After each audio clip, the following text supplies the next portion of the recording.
Olá, alunos do Byte. É um prazer estar dando essa aula. Para quem não me conhece, meu nome é Ilan Nigri. Eu fui professor do Byte nos anos de 2016 e 2017. Gostava muito das aulas, fiz muita amizade também com a equipe do Byte, os professores, também com muitos alunos. Muitos devem estar assistindo agora nessa aula, não sei como está o esquema.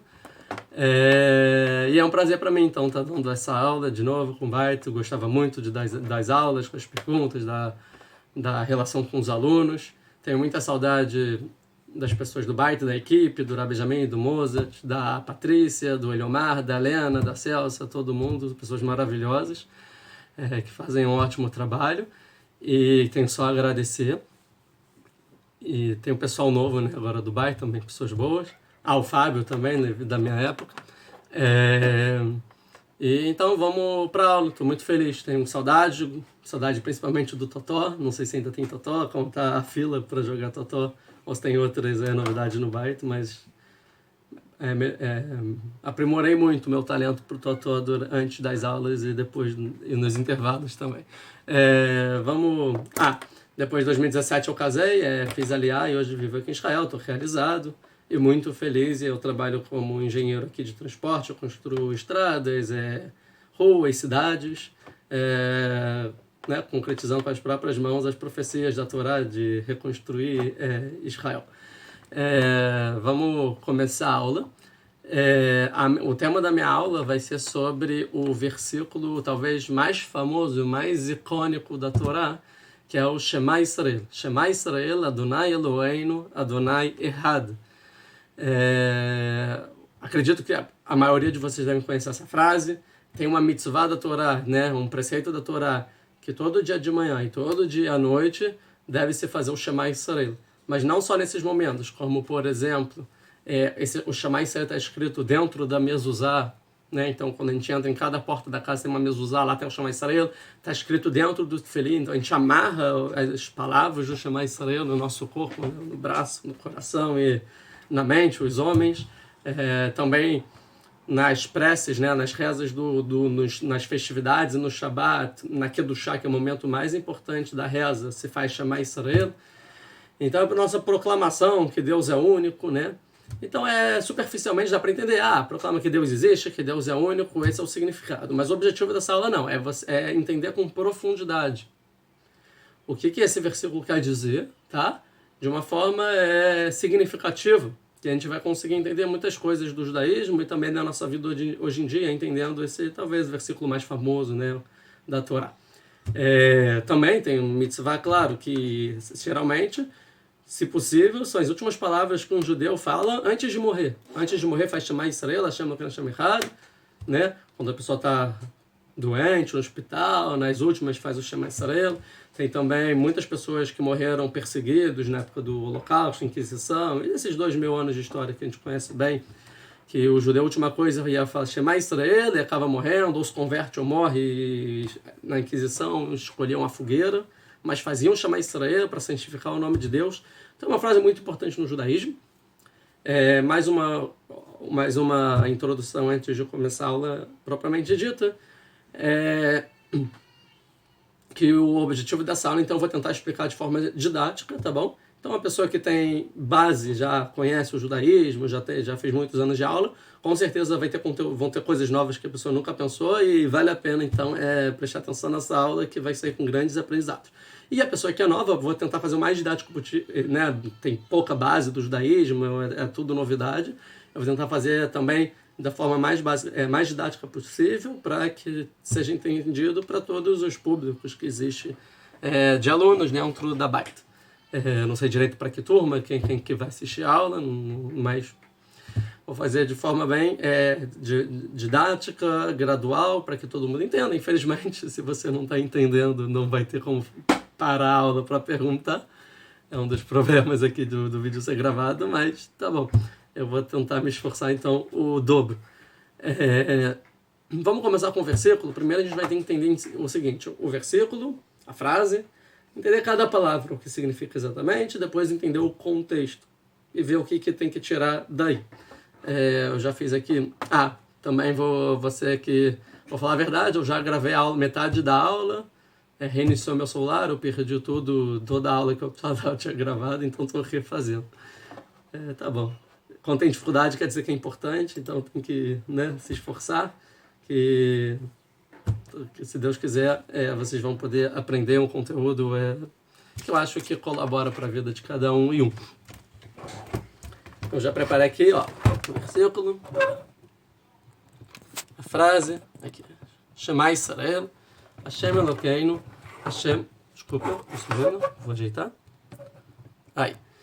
Shema Israel... Estão me vendo? Está meio escuro. Shema Israel, Hashem Elokeinu, Hashem Echad, né? Essa é a frase em hebraico, aqui transliterada, e que é mais ou menos a tradução que a gente encontra. Ou seja, Israel, Deus é nosso Deus, Deus eu.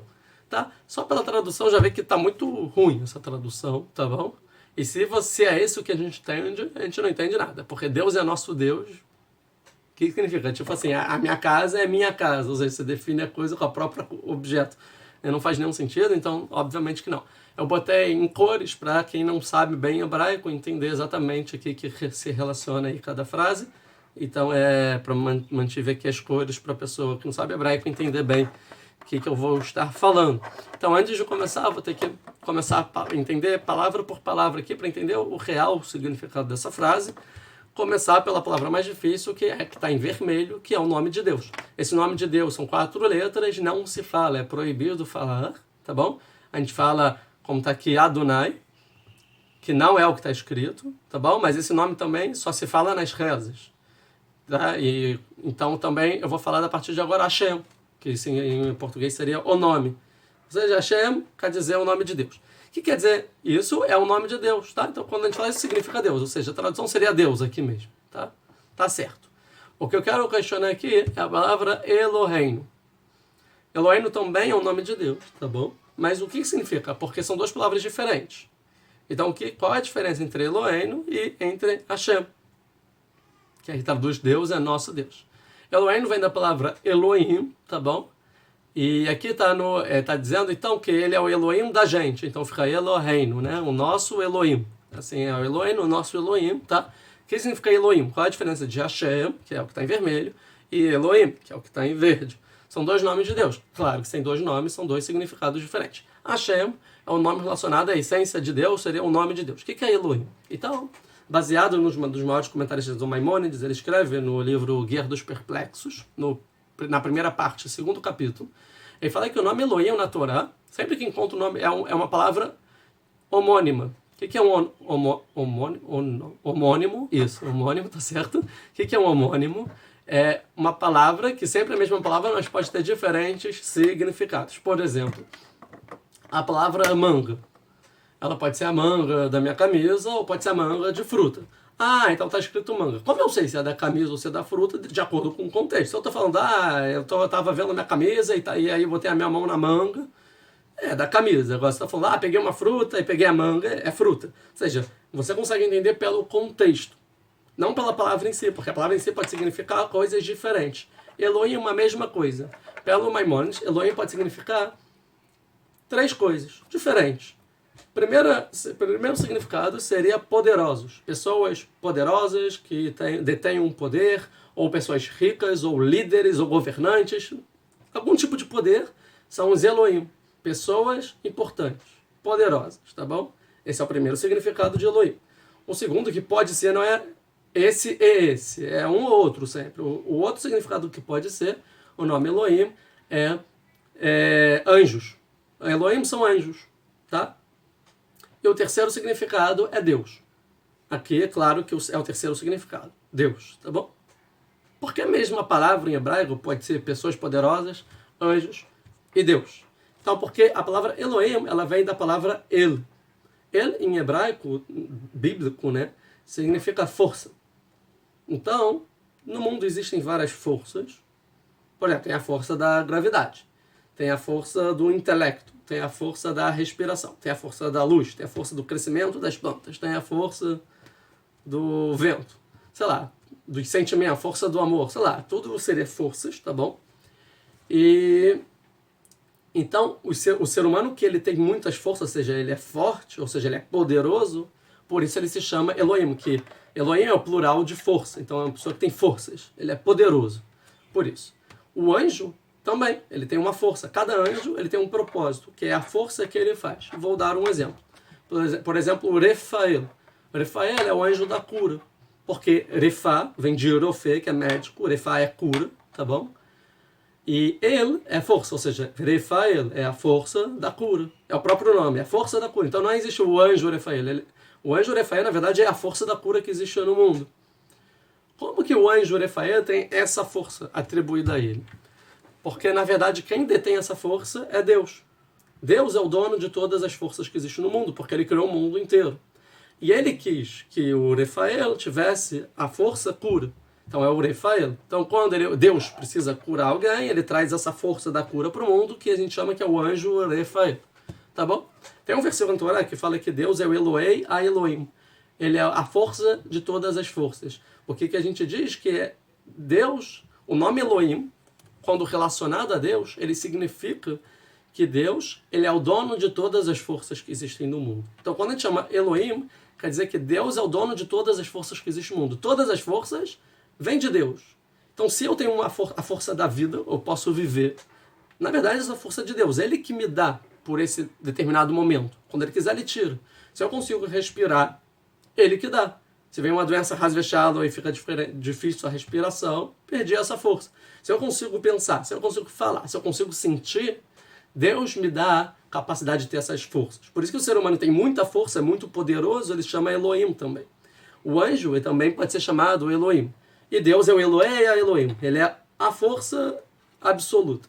Tá? Então tudo que existe no mundo que tem força, na verdade, não tem posse dela. Na verdade, a raiz, a fonte de todas as forças é Deus. Claro isso, então a gente consegue entender aqui a diferença de Hashem e Eloheinu. Que Hashem seria o nome intrínseco de Deus, e Eloheinu seria a característica de Deus de ser o dono de todas as forças. Então Elohim, que é o dono de todas as forças, está escrito que ele é o nosso, então ele, Eloheinu, é o nosso. Ele é o nosso dono de todas as forças. Quer dizer que ele é nossas forças. Todas as nossas forças, consertando, todas as nossas forças é de Deus, né? Ao contrário. Então seria chamar Israel. Deus, né? Não é Deus é nosso Deus. E sim, Deus é a fonte de todas as nossas forças. Seria a tradução, tá bom? Deus é a fonte de todas as nossas forças. Entendido? Vamos entender agora o significado de errado. Errado, a princípio, Deus é único. Ou seja, o que quer dizer único? Que não existem dois deuses, existe um Deus só. Deus é único. Certo? Correto, mas está incompleto. De acordo com o livro Derech Hashem do Ramchal, no primeiro capítulo, no 6º item, ele vai explicar que Deus ele tem duas características relacionadas à sua unidade. Né? Uma é que ele é único, sim, que eu expliquei, mas a outra é que ele é simples, vamos dizer assim. O que quer dizer que ele é simples? Que ele não é composto. O que quer dizer que Deus é simples? Vou explicar. Vamos supor, eu, Ilan, eu sou uma pessoa, eu sou uma unidade, certo? Tem um Ilan só no mundo. Então, eu sou um. Então quer dizer que a forma que eu sou um é da mesma forma que Deus é único? Tem um Deus, tem um Ilan. Não, nada a ver. Porque o Ilan, ele é um ser composto. Composto de quê? De várias forças. Eu posso ser subdividido em partes. Alguém pode se referir a mim dizendo assim, essa é a cabeça do Ilan, esse é o cabelo do Ilan, essa é a equipa do Ilan, essa é a fala do Ilan, a voz do Ilan, o pensamento do Ilan, o raciocínio, os olhos, a visão do Ilan, é o amor que o Ilan sente. Embora eu seja único, eu sou subdivisível, eu posso ser subdividido em N partes. No mundo físico também, as células, e cada vez a gente encontra estruturas menores e menores e menores e menores. A gente é composto. Deus não. Deus ele é indivisível e simples. Ele é uma coisa só. É errado a priori, teologicamente, você falar assim, existe o intelecto de Deus, existe o sentimento de Deus, existe a bondade de Deus. Não existe nada disso. Deus é simples, ele é único, ele é um. Deus é uma coisa só. Como a gente não consegue no mundo ter compreensão, alcance intelectual de entender esse conceito de uma unicidade simples, porque não existe no mundo, que tudo que existe no mundo ele é composto, que a matéria ela é sempre composta em células, em átomos, em qualquer coisa, Sempre tem estrutura, a gente não consegue entender um conceito de alguma coisa que é única. E Deus é um. Então não existe nada no mundo que na verdade é um nesse sentido, no sentido único e simples da palavra. Somente Deus. Então quer dizer que Deus também não é concreto, né? Não é delimitado só pela forma. Então isso quer dizer que Deus é um. Então já entendemos 4 palavras do versículo, vamos entender as 2 palavras mais fáceis. Chamar, a princípio, ouça, ouve, né? O verbo de ouvir, ação de ouvir. Porque não está escrito veja, entenda, compreenda. Então, chamar, os nossos sábios vão dizer assim, não significa ouça. Na Torá, a palavra Shema, esse versículo está escrito na Torá, em Dvarim, não significa ouça, e sim significa compreenda, que é diferente. Sabe aquilo que a gente fala, você está me ouvindo, mas você não está me escutando? Seria mais ou menos isso. Não significa ouvir, significa compreender. Entender, interiorizar, internalizar. Isso é ouça. Então seria compreenda, reflita, internalize Israel.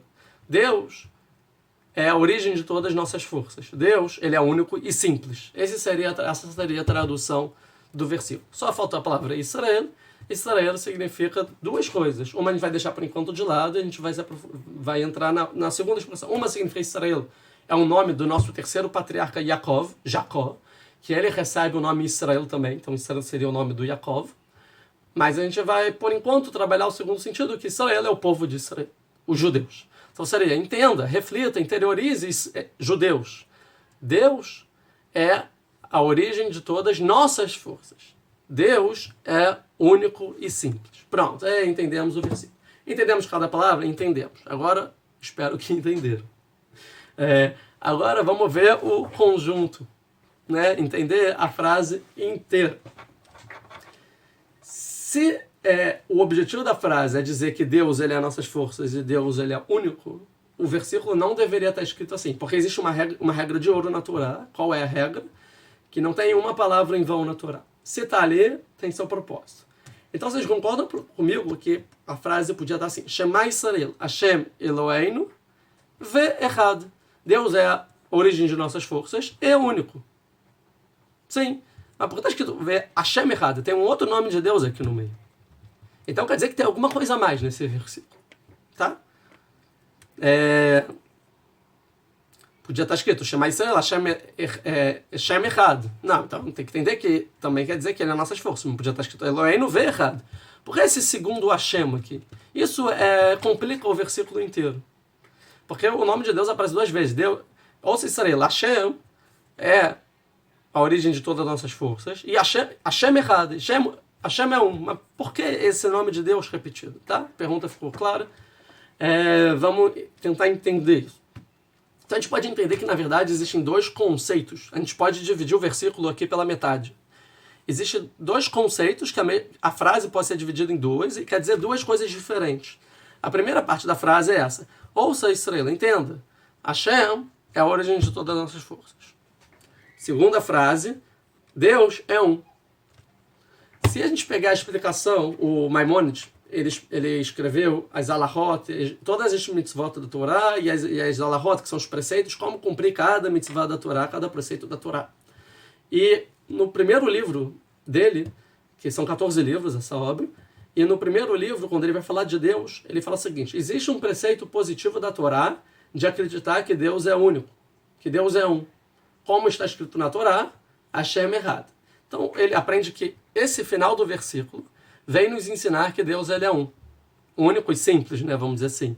Mas interessante que ele não fala como está escrito na Torá e diz o versículo inteiro. Ele diz só o final do versículo. Ou seja, para o Maimônides, dá para entender que ele entende que, na verdade, o versículo Shema Israel vem ensinar que Deus é único só na sua parte final. Mas na parte inicial vem ensinar mais alguma coisa que ele não comenta. Então, espero que esteja claro.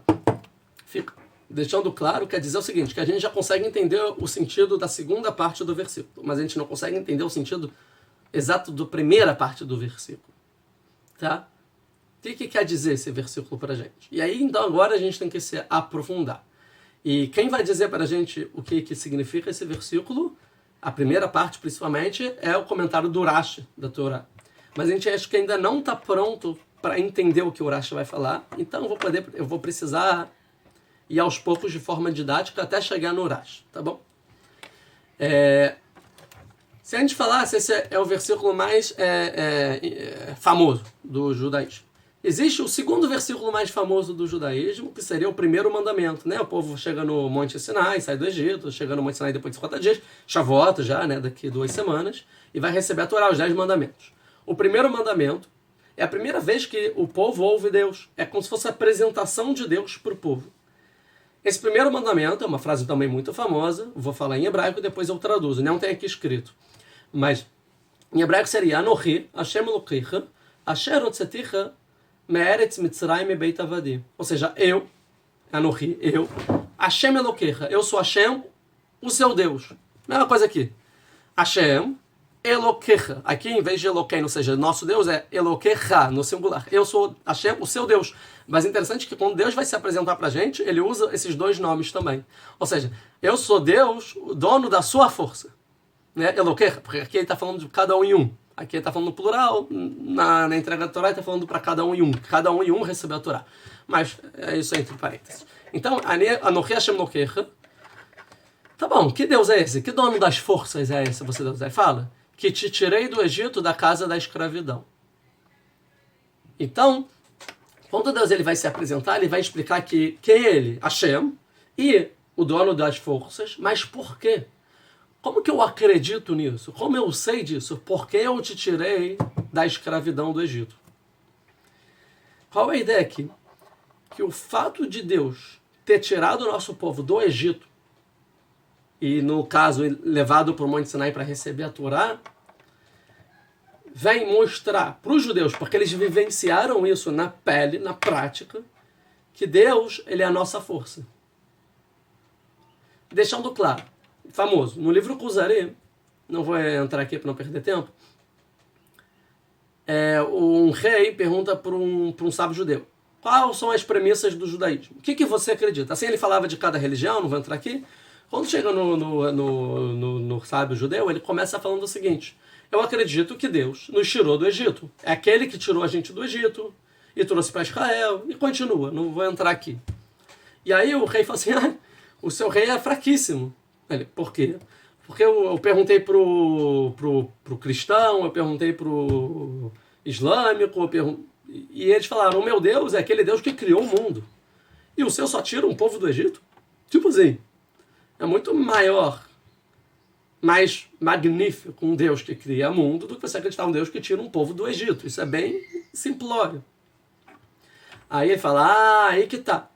Porque criar o mundo, é claro que a gente também acredita que Deus criou o mundo, mas eu não venho trazer que o judaísmo acredita num Deus que cria o mundo para alguém que quer ser convencido que o judaísmo está certo por algum seguinte, porque eu não posso provar. Ninguém estava lá quando Deus criou o mundo.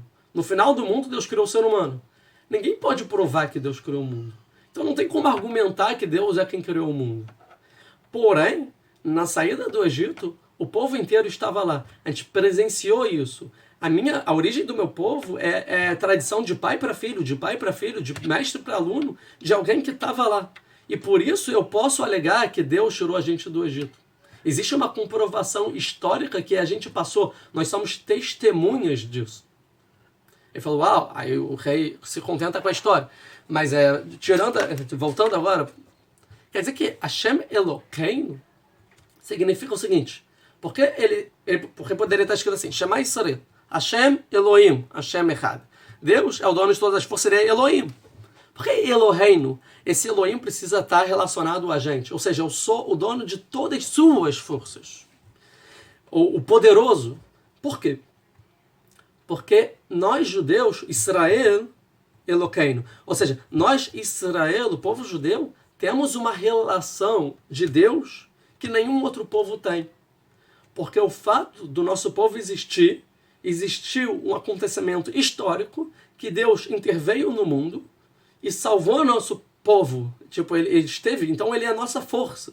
Porque ele agiu assim no mundo.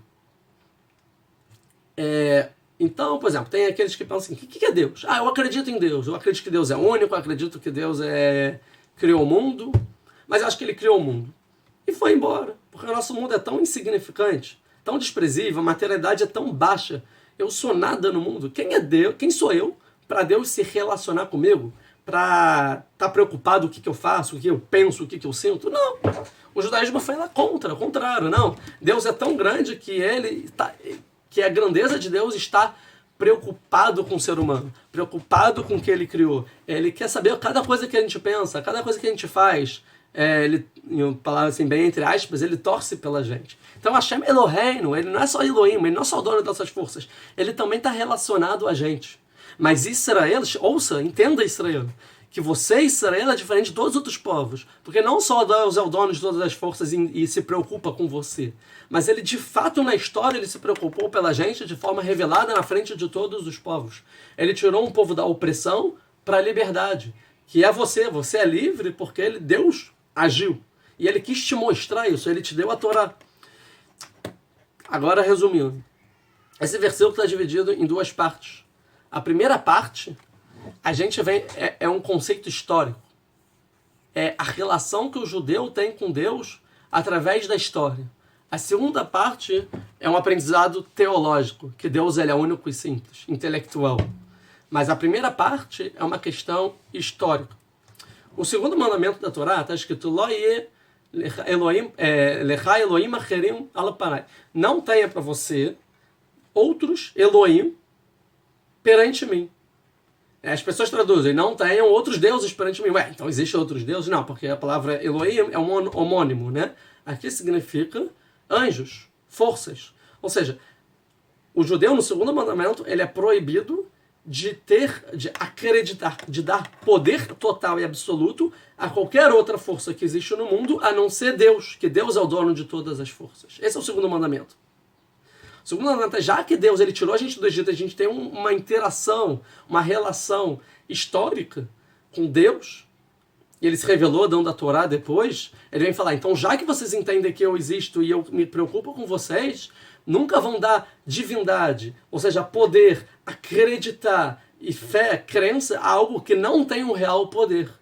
Porque eu sou dono de todas as forças. E qualquer coisa que existe no mundo que tenha forças, na verdade, eu que atribuo essa força. Por exemplo, a gente viu o anjo Rafael. E sim, tem várias culturas que rezam para anjos, sei lá. E não, porque o anjo é só um enviado de Deus, porque a força, na verdade, é de Deus.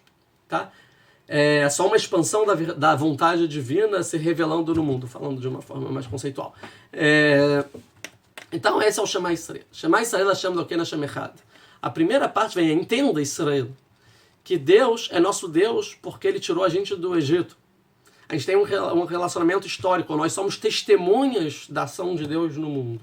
E Deus, Ele é único e simples. Então agora a gente conseguiu entender o primeiro versículo, esse versículo, o contexto todo. E agora vamos tentar entender. Antes disso, vamos então para o Urash, que eu esqueci. O Urash. Agora acho que a gente está pronto. O Urash, ele vai entender. A pergunta do Urash é por que existe um segundo Hashem aqui? Que é a nossa pergunta, lembra? E ele vem explicar o seguinte. Olha como o Urash interpreta a Torá na explicação do Urash, que é a explicação mais famosa e estudada da Torá. Ele fala assim: ouça Israel, que Deus, que é o nosso Deus, agora, no futuro, ele vai ser Hashem Echad, vai ser o Deus de todos. Uau! Que, de novo, nunca houve essa explicação para chamar Israel, que é a explicação do Urash. Que Deus é Elokeinu, ele é o nosso Deus, particular, mas não dos outros povos. Por que não dos outros povos?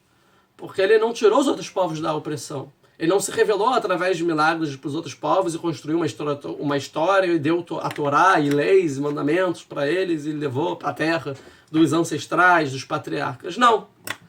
Então ele é Eloheinu, porque na história ele se relacionou com o povo judeu até então. Mas Hashem Echad, o que é Echad? Echad não é único. É um só. É um conceito de também união aqui. No final ele vai ser o Deus de todos os povos.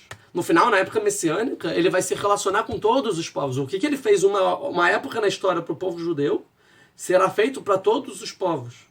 E todos os povos vão ter um relacionamento, cada povo vai ter um relacionamento direto com Deus, da mesma forma que os judeus têm agora um relacionamento com Deus. Então, para Urash, esse é o significado da Torá. É um significado de expectativa, de um desenvolvimento histórico, de uma missão, de um propósito e de uma visão de mundo de esperança, que da mesma forma que Deus tirou a gente da opressão, o povo judeu entregou a Torá e instruiu a gente com mandamentos e com leis, transformando a gente em ser o povo que é. No futuro, isso vai acontecer com todos os povos do mundo. A gente tem que perguntar por que ele não fez isso para todos os povos e primeiro fez com os judeus. E se ele fez só com os judeus e não com os outros povos agora, mas no futuro ele vai fazer com todo, qual é a responsabilidade dos judeus em relação a isso? Muito mais do que uma gratificação, Deus ter feito isso, na verdade é uma responsabilidade e uma missão. Por isso que a gente fala todos os dias e antes de morrer essa frase, é uma missão do povo judeu. Vamos entender. Nossos sábios, temos mais 5, 10 minutos de aula, eu vou tentar fechar. Os nossos sábios vêm trazer um midrash. Quando foi a primeira vez falar dessa frase na Torá? Então foi na morte de Yaakov. Yaakov é o terceiro patriarca. Ele está na cama já para morrer no Egito. Ele tem 12 filhos. Os 12 filhos ficam em volta, no quarto, né, em volta da cama dele.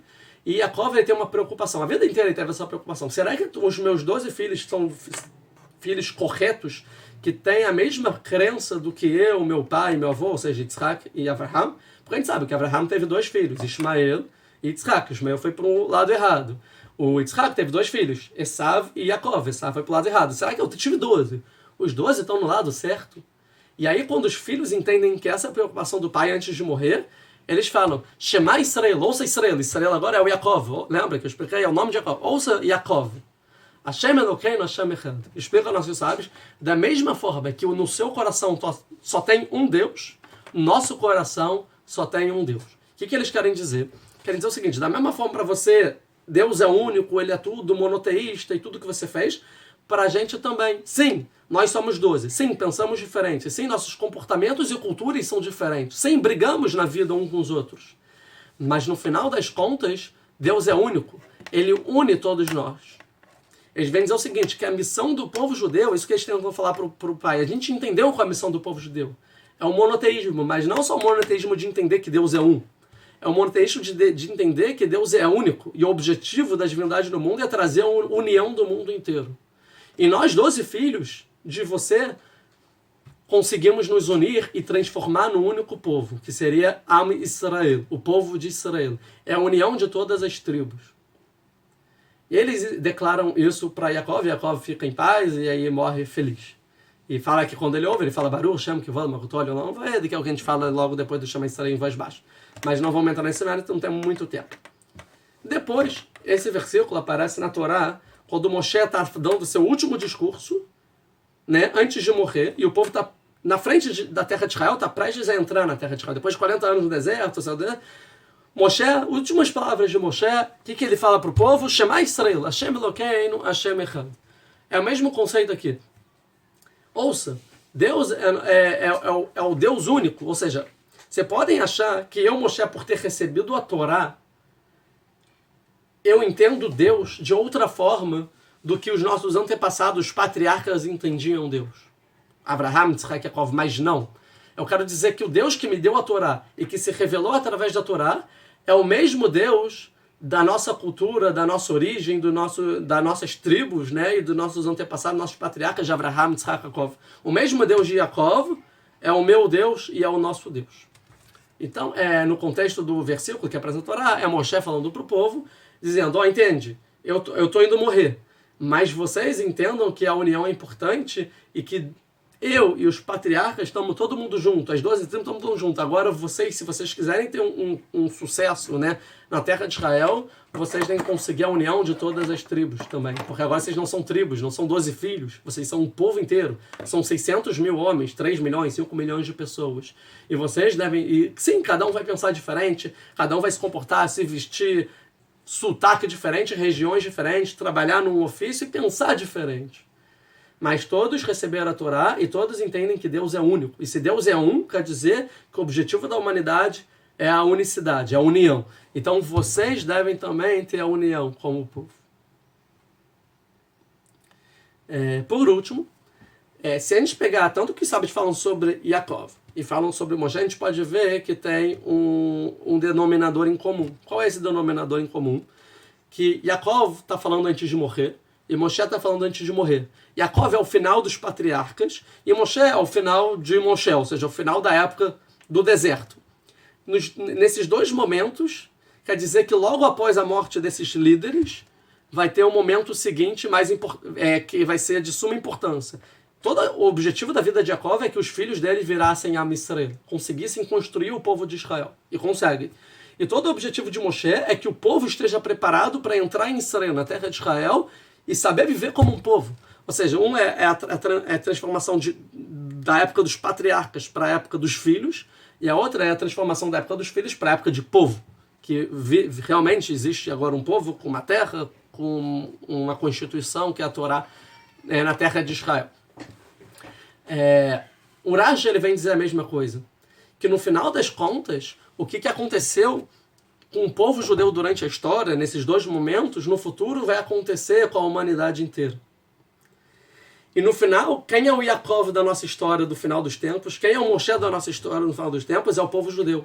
O povo judeu, que a princípio é o povo testemunha de Deus, vamos dizer que consegue liderar todas as nações no sentido da Torá e da divindade e das virtudes, do comportamento correto e também da história que acontece no mundo, é o povo judeu. E os outros povos não. Por quê? Porque agora Deus é Eloheinu, ele é o nosso Deus, porque ele tirou a gente do Egito.